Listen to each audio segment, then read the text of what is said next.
রক্ত দিয়ে জীবন দিয়ে যে সরকারকে বসানো হয়েছে সেই সরকারকে আগের সরকারের মতো হাইকোর্ট দেখানোর জন্য বসানো হয় নাই। আমরা কোনো এক্সকিউজ শুনতে চাই না। আমরা তো সমঝোতা দেখার জন্য বিপ্লব করি নাই। আমাদের উপদেষ্টারা এই অভ্যুত্থানের যোদ্ধা এবং শহীদ পরিবারদেরকে যদি মন থেকে ধারণ না করে, আমরা আমাদের জায়গা থেকে স্পষ্ট করে বলে দিচ্ছি, আপনাদের অফিস আর সুরক্ষিত নয়।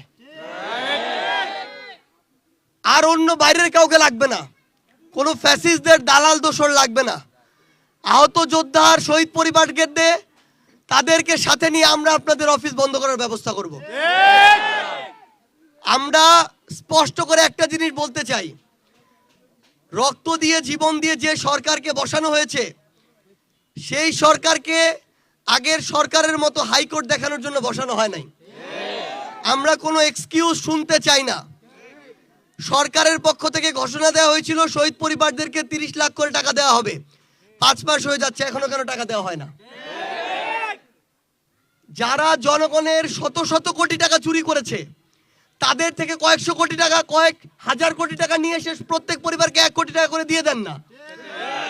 এখানে তো তাদের কাছে যে টাকাগুলো আছে, যদি মনে করেন অবৈধ টাকা তার জন্য, কিন্তু এগুলো তো জনগণের চুরির টাকা।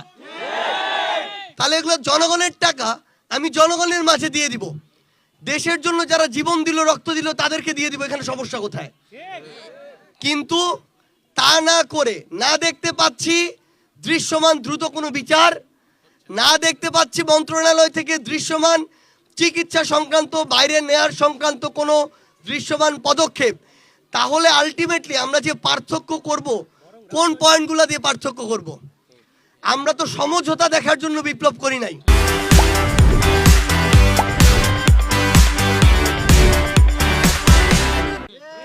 সমঝোতা দেখার জন্য আর সিস্টেম দেখানোর জন্য এত মানুষ রক্ত জীবন দেয় নাই।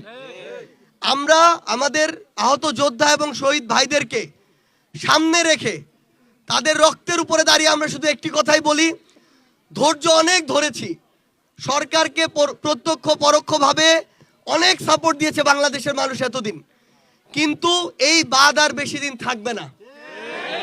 কাজের মাধ্যমে যদি প্রমাণ না করতে পারেন, তাহলে আপনাদের প্রতি আমাদের পক্ষ থেকে, জনগণের পক্ষ থেকে যেটা করলে সুবিচার হবে আমরা সেটাই করব। আমরা আমাদের শহীদ ভাই আরাফাতের আজকে এই জানাজায় আরেকজন শহীদ বাবা, শহীদ ভাইয়ের পাশে দাঁড়িয়ে শুধু এটুকুই বলতে চাই, যারা এই অভ্যুত্থানে রাজপথে জীবনের মায় উপেক্ষা করে নেমেছিল, তারা কোনোদিন এই রক্তগুলোর সাথে বেইমানি করতে পারবে না।